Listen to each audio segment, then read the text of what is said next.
everyone, my name is Tosk Bonnie, and welcome to documentary 2 of Animatronic Archives. Today be a very special day since this is the first year anniversary of Animatronic Manor of Horror. If anyone doesn't know Animatronic Manor of Horror, this is a comic series me and Ollie have made. Well, most of you wouldn't know what it is since we've only sold it since last year.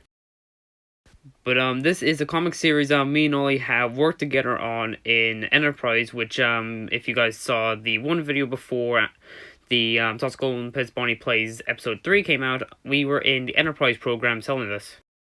But anyway, time for the main talk of the comic. Animatronic Manor of Horror is a comic series from me and Ollie. This is a comic series based in the regular Tosk Bonnie universe. In this series, not only Tosk Bonnie is taking his side as the protagonist, along with 3 other characters as well, taking their part as the protagonists. For the 3 protagonists, they are known as Stacy Zuber, Johnny Suber, and Gerald Fitzgerald. Before we continue, this is also the cover of the second one we're working on, which will be coming out very soon for the fundraiser happening in Boyne Community School. And also, there is also going to be a 3rd and 4th one coming out very soon. We're still working on the second one before we get the other 2 out of the way. But they will be coming out very soon, probably near the next year of 2026 and 2027. As time passes by for our comic series, we're going to be having different characters from different franchises coming in. But since the series is mostly based on the multiverse, sometimes we would allow different versions of characters, some that we might have not made, and some of them that we will be having to make for their own fan-made version of them. The 3rd comic is going to be a continuation after the 2nd comic, which is going to be taking place in the same point of time after the end of the 2nd comic. And the 4th comic is going to be an entirely new day for the main protagonists. But I will include one thing. This one is going to be based on mine and Ollie's favorite series. If anyone's been keeping up with the Warhammer series, if you listen into the background sound I have for different quick up scenes or stuff like that, you would find out what it might be. Hang on, I might put a bit of a clip of in on.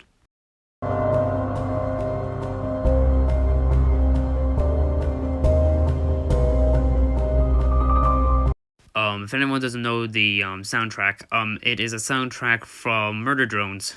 If anyone doesn't know Murder Drones, go watch it. You can find it on YouTube and Prime Video. For the soundtracks I've been adding for episode 2 of the Warhammer series, I've been an absolute fan of the Murder Drones series. I slightly played some of the intro theme. Hold on, I'll put it up now.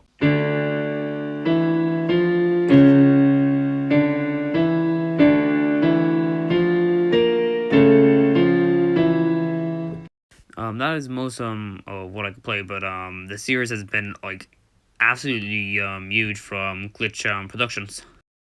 Anyway, back to the comic. Sorry if that has been a little bit too long. As the same as the FNAF series, Animatronic Manor of Horror takes part in Hurricane as well, which is more in the 2024 point of time. Not anything related to the FNAF series. The opening of the comic shows of a person walking out in the rain, trying to find a place to take shelter for a moment till the rain stops, but finds out that the place looked abandoned, but it actually wasn't. It was, well, there was actually someone inside, or something we shall say. He is roaming the manor and has taken control of it. So for anyone who enters it, it's basically a death trap, really. We haven't put a name for this person, but mostly we could say is that it's a non-canon character.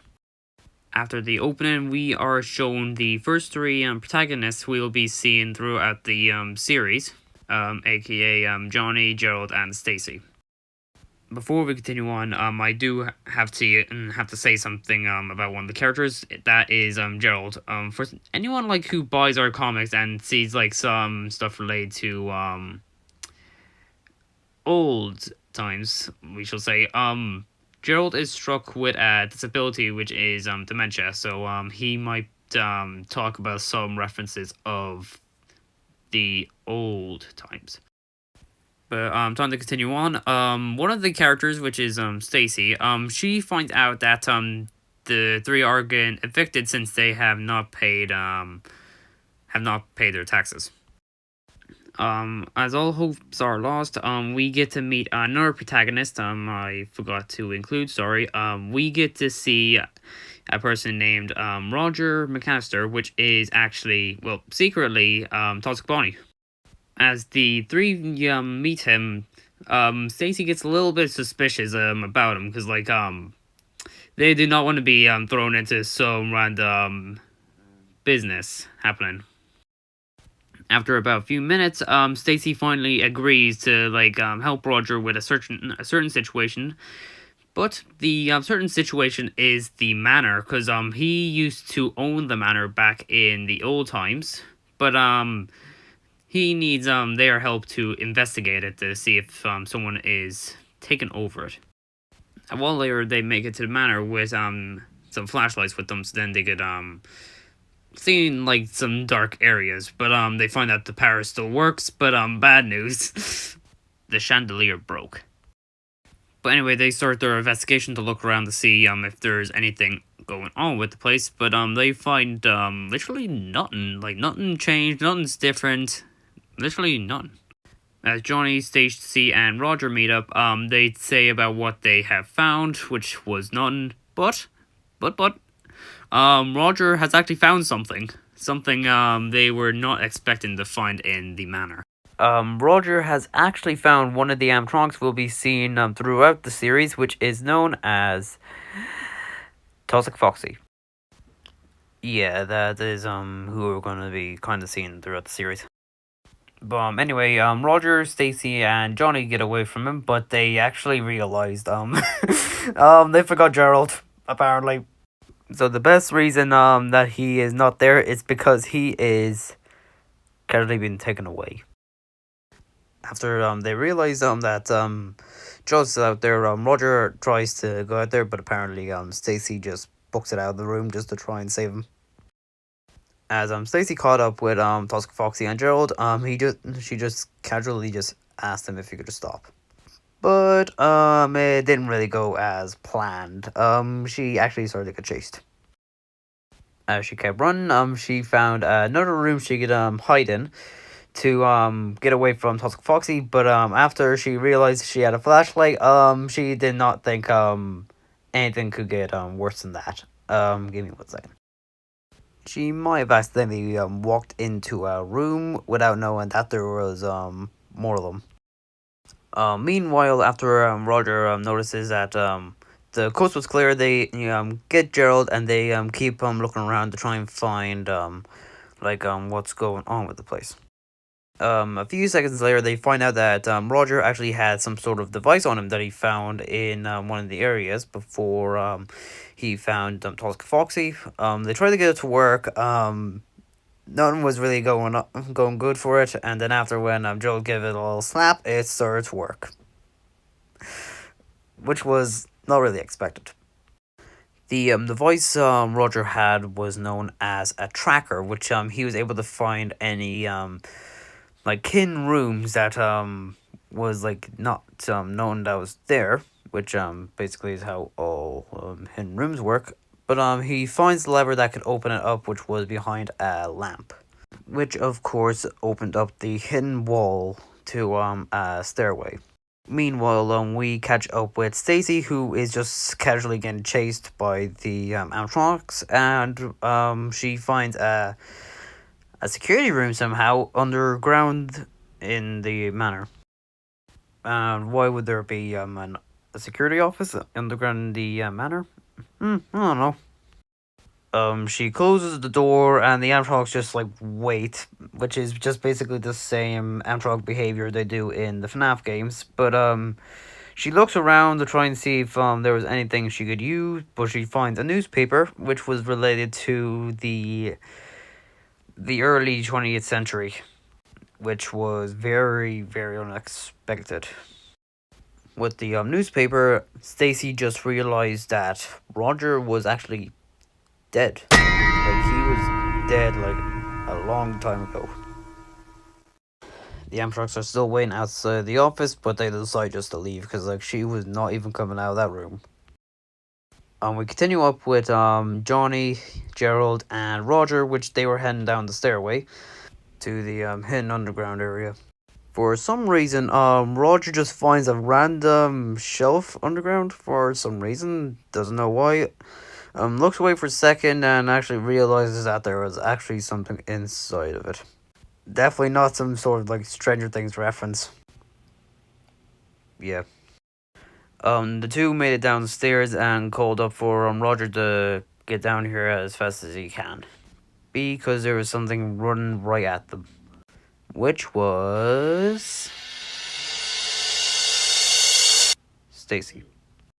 Stacy explains of what happened with her a moment ago, and Roger is a bit annoyed because, well, something was actually possessing him, which made them think that it wasn't actually him, which of course it wasn't, because like, what'd you think if someone gets pulled into a casual like bookshelf would just come out normal? A second later, Roger reveals his true form, which some people might think it was Bonnie. It wasn't. It was Toxic Shadow Bonnie. He was the one behind the entire Manor control. As Johnny tries to leave, he finds out that the Animatronics have caught up with them, and also for some of the people who have not read it, this is just like a little talk about like what happens in it. But just to let you guys know, the Animatronics were controlled. I'm sorry, I did not include that part at the beginning when we find Toxic Foxy. As they thought all hopes was lost, Toxic Foxy, Freddy, and Chica have a bit of a malfunction and then reactivate back in their normal control. As Toxic Shadow Bonnie, Stacy, Johnny, and Gerald try to figure out what happened, well, someone makes their appearance a few minutes later. It's been like this far into the comic, and finally we reveal them. The person who put Toxic Freddy, Chica, and Foxy back in control was none other than Toxic Bonnie, the main protagonist in the entire series. Toxic Shadow Bonnie and Toxic Bonnie have a bit of a fight. Toxic Shadow Bonnie loses as always, and well, Johnny, Stacy, and Gerald, they get out of the manor with a briefcase for some reason. They start to make their way back home, but realize that they need to pay for the eviction. As Johnny opened the briefcase, it was actually full of money. Yeah, Toxic Bonnie gave them a briefcase full of money so then they could just pay for the eviction, which was actually planned. Like he knew they were going through a certain problem, so he decided to give them a little hand by helping him trying get the manor back. So he decided to repay them with that. They make it back home and find a newspaper left on their porch. They looked at it and it was basically from the Multiverse News, which is basically entirely fan made news I made myself. It was about Toxic Bonnie saving the multiverse once again from Toxic Shadow Bonnie. They just left it there and they just went back in just to handle with the eviction. And that was Animatronic Manor of Horror 1. I hope you all enjoyed this documentary, and I'll be seeing you very soon. Peace. Before you guys go, we have one more thing to say. Soon I'm going to be putting up another documentary, and it is going to be based on another character. He has been in our series for the past 2 years. He's been like out ever since 2024, and he is known as the lone bounty hunter himself, Drawkill. And also, one more thing, sorry, for the Nutshell series, we have the exact point in time when we're going to be releasing it, which will be in about 2 weeks' time. So I just wanted to like put that out to you guys. Well, it's planned to be coming out in 2 weeks. But anyway, thank you guys for watching. Peace.